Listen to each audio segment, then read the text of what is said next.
by John Lennon. No, not Dragons. They're great. John Lennon. I don't let Vinny hear you say that. He probably did. Can I go first? Yeah, sure. Cool. For a while, this was one of my favorite songs of all time. And then I took it off that list because I thought, it doesn't. I didn't really grow up with it. I knew the song. I love the song. It's a very utopian society song. Imagine by John Lennon. It's not.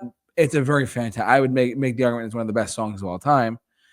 I don't just with the people like it's for the critics and the trolls and like, oh, it's just him being no. Really, it's a great song. It's a fantastic song about just living life to the fullest. There's a reason why when you listen to classic rock radio stations, they have this like the top 2 or 3, or maybe even top 5, truthfully. But they say this is a great song. Bill, what's your take on Imagine? A lot of people say it's the Communist Manifesto appointed to made for music. Yeah. But here's the thing. I think the song is great because this is, Vietnam War is still going on. Correct.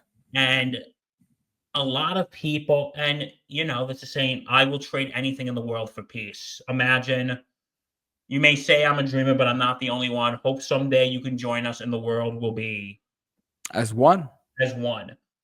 But the song has gained some controversy in years. I mean, and to its discredit, I think it has, but that's just me.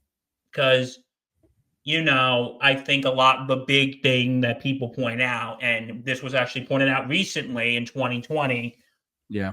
In one of the most cringy videos of all time. Oh, yeah. When you had Gal Gadot and all those celebrities singing it. Yeah. No, that was, yeah. I think they had good intentions. The execution was not there. I think it was just in poor taste. Unfortunately. Imagine there's no heaven. Okay, if you're telling someone who is of deep religious faith that, okay, your loved one's not in heaven. Yeah, it definitely means a certain way with that. Again, I think this is the line that bring the controversy to John Lennon and to that video. The imagine no possessions, I wonder if you can. Because the controversy goes, John Lennon's a millionaire, yet he's singing about imagine no possessions. And these celebrities are singing imagine no possessions, I wonder if you can. While these people are like billionaires. They got a lot of money in the bank, yeah. And yet, what about someone who just lost their job because of the pandemic? Or who is now financially struggling? Yeah, exactly. I can see the argument why people think of why that song is controversial. I can see the argument. Are they right? I don't know. What do you think, buddy? I think it's up to the interpreter and the listener. Honestly, I'm going to be honest with you. I think it's up to you.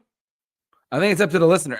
Honestly, this is one of those very rare examples in music and culture and popular art forms that I think this is truly up to the eye of the beholder, and whatever you interpret it as, you interpret it as. But I really do think that it's a powerful song. It's simple. It's a very easy song to play on the piano. It actually is. But it's not, I don't know. It's very, very simple. And I feel like it's a simple thing to see and do, truthfully. That's just me. I mean, everyone's there could be like, I feel like it's like, those you don't know, there's like whole websites on Bohemian Rhapsody, like the song, like about dissecting every single word out of it. I feel like there's websites just for this too. Like people who have spent their whole life like, what does this mean? You know what I mean? It's just, I don't know. I think it's up to the beholder though. I really think so, bud. What do you think? No, I actually agree with that. Like, it's up to the beholder. Like, it's up to the listener, excuse me, not the beholder. What am I thinking? It is up to the listener. We're up, he got shot 45 years ago. December. It'll be 45 years. For those of you who don't know, I'm not telling you where we are, but we live in New York, and we're within radius of New York City. And I actually went down to the Strawberry Fields about almost a year ago now. Actually, I went down there for a day. It's a very emotional place. There's a guy playing guitar there sometimes. It's the place where John Lennon got shot, and there's a lot of people celebrating his life and legacy down there too. I remember I went to because I remember one time I went across the street to the Dakota. Oh wow, yeah. And it's just like, I remember I was standing in the exact place where Mark David Chapman stood. That's scary, but yeah. Yeah, because I'm like sitting there thinking, Mhm. oh my God, this is where he stood. That's where John Lennon was when he got shot. Yeah, and it's a very when you're there, it's very surreal, and that to me, it's a very surreal thing to do and see. Truthfully, I But went down anyway, there and I saw it. So, yeah, it's yeah. we can talk about Imagine all day.